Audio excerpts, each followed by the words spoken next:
درجے ہو چکے ہیں اور وہ ہمارے نامہ اعمال میں لکھے جا چکے ہیں. یا اللہ ان کو بھی معاف فرما. یا اللہ پوری معافی نصیب فرما. یا اللہ ہم سب کی بہترین تربیت فرما. یا اللہ کوئی مربیات بھی ہے. السلام علیکم سامعین. 15 جمادی الاولیٰ کی تاریخ شروع ہو چکی ہے. 17 نومبر ہے.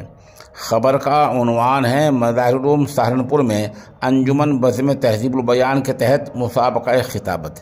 اس کی صدارت جامعہ مظاہر العلوم کے استاد حدیث و تفسیر و خلیفہ مجاز حضرت مولانا ساجد حسن مظاہری دامت برکاتہم العالیہ نے کی ہے، جبکہ جامعہ کے شورا کے رکن حضرت مولانا ساجد کاشفی بطور مہمان خصوصی شریک رہے ہیں اور آپ کی دعا پر یہ مسابقہ اختتام پذیر ہوا ہے.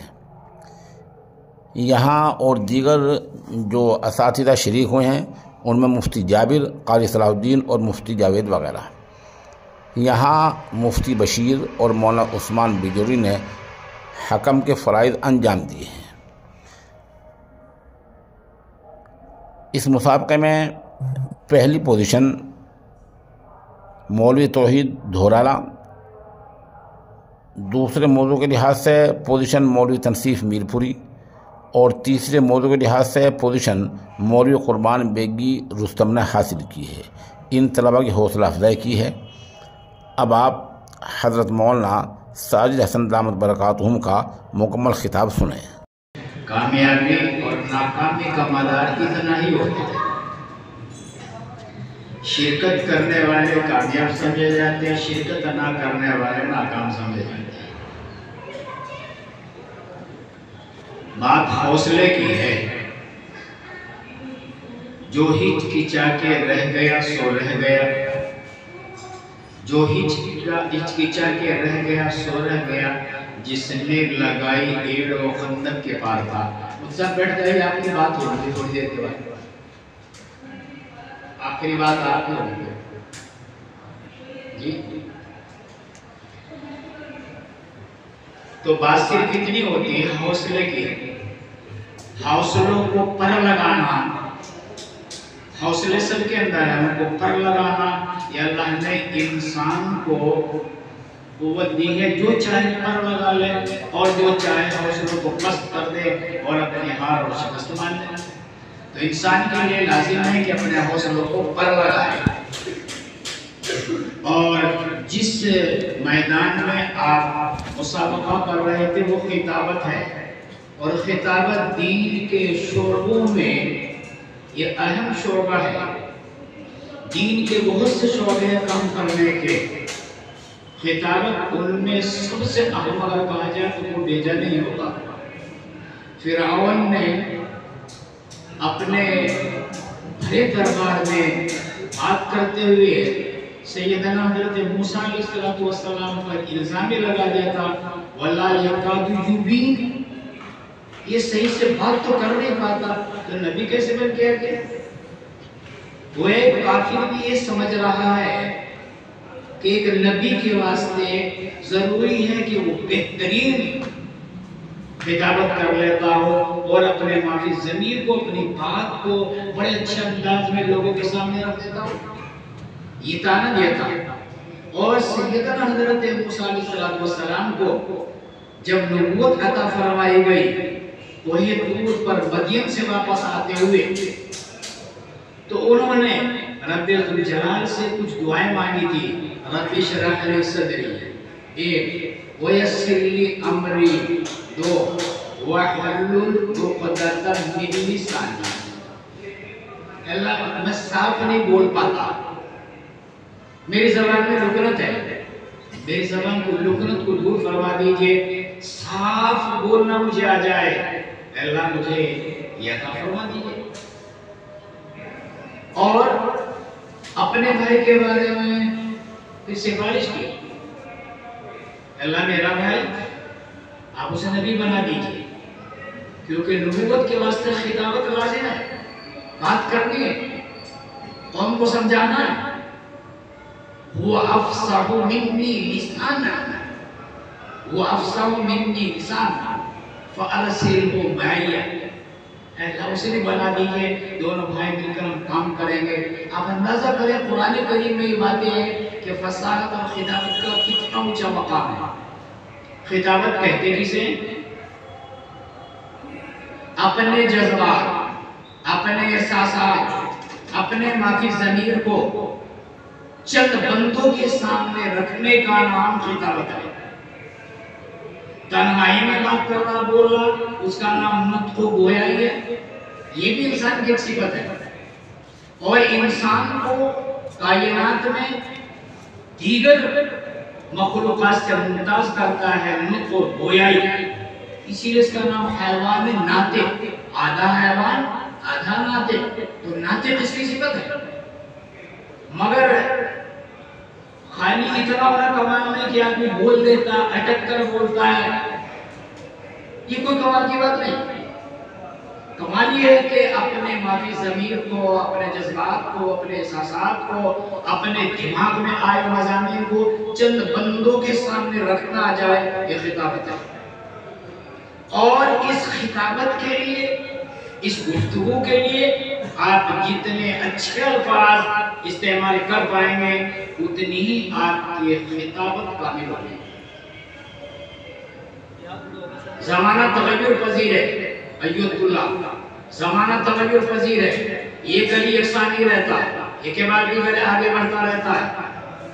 کسی زمانے میں خطابت ایسے الفاظ بولنے کا نام تھا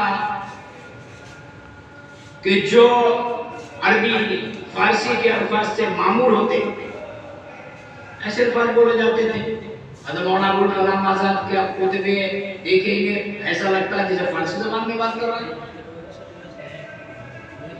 حضرت شاہ اللہ بخاری علیہ الرحمہ بات کرتے، عشاء کی نماز کے بعد بیٹھتے، لاہور کے اندر بیان شروع کیا اور فجر تک بولتے رہے۔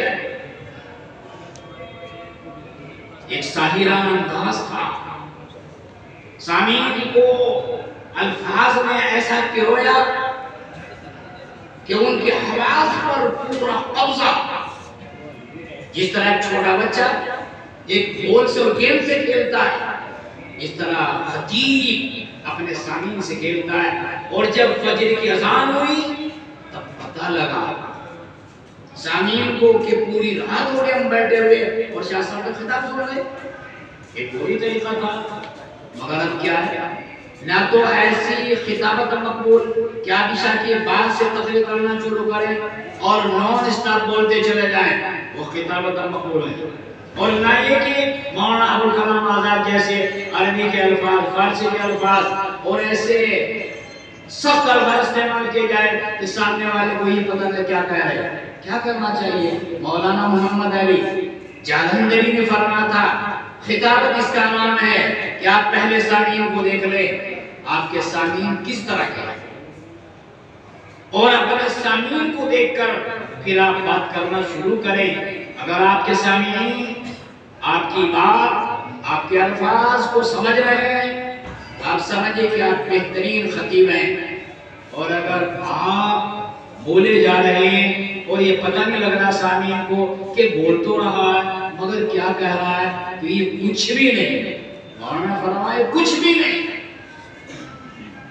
اس کو ہوا بھی نہیں لگی۔ خطابت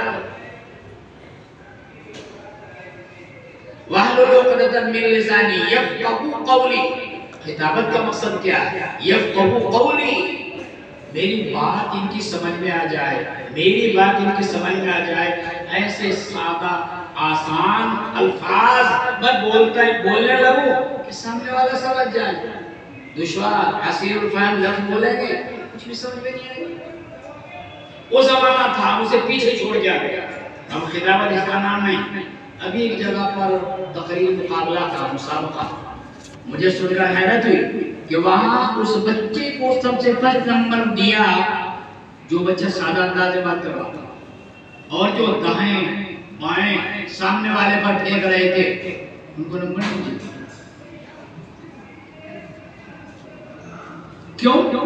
کیونکہ زمانہ تغیر پذیر ہے، بدل رہا اب اس ٹائم دوسرا آ گیا، ابھی 20 سال پہلے تک ہم نے دیکھا ایک خطیب صاحب آئے تھے، وہ نان اسٹاپ بولتے تھے، اتنا بولتے تھے کہ کوئی ماں کا لال کی بات نہیں سمجھ سکتا تھا، الفاظ کا ایک ایسا سمندر ہوتا تھا. ہمارے طلبہ انہیں کے اسٹائل میں چل رہے، مجھے افسوس ہوتا انہیں کے طرز کو اپنا رہے.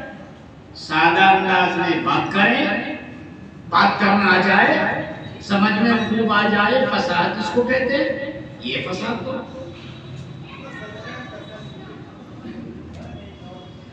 تو یہ کچھ آداب میرے ذہن میں آئے آپ کی باتیں سن کر کہ ہمارے طلبہ بالکل اس راہ سے بھٹک گئے جس پر ہونے چاہیے تھے اور ہمیں لانا چاہیے تھا. غصے میں آ کر جیسے آپ کسی کو ڈانٹ رہے ہیں، آپ کسی کو ڈپٹ رہے ہیں، زجر و توبیخ کر رہے ہیں، کیوں؟ میٹھے انداز میں میٹھے الفاظ میں بات کیجیے، اس کا اثر ہوتا ہے.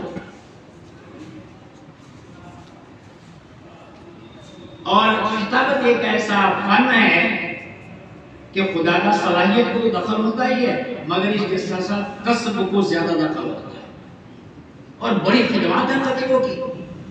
حضرت نبی کریم صلی اللہ علیہ وسلم نے غزوہ احزاب کے موقع پر فرمایا اب ان کو ہمت نہیں ہوگی مشرکین مکہ کو کہ کبھی ہم پر چڑھ کر آ جائے.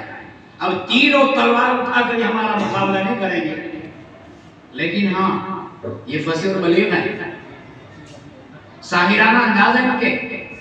اب یہ دوسرا طرز اپنائیں گے. اب بتاؤ کون کون ان کا مقابلہ کرے گا؟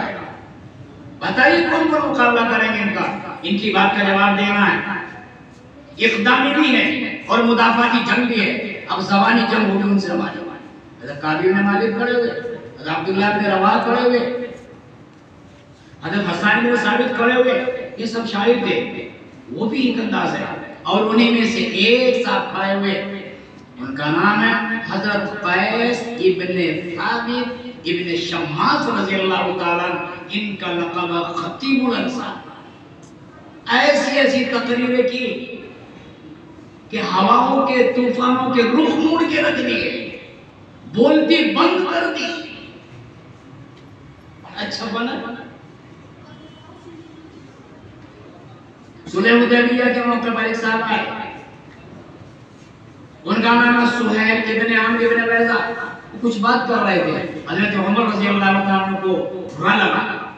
حضرت عمر نے فرمایا یا رسول اللہ اجازت دیجئے ایک مکہ مار کے اس کی بتیس کی بات کرو. فرمایا دعہ یا عمر چھوڑو. آج اگر مخالفت میں بات کرتا ہے، اس کی طلاقت لسانی اور اس کی ساحرانہ زبان اگر آج اسلام کے خلاف چل رہی ہے، عمر ایک وقت ایسا آئے گا کہ اس کی زبان اسلام کے کام آئے گا. مورخ لکھتا ہے ایسا ہوا.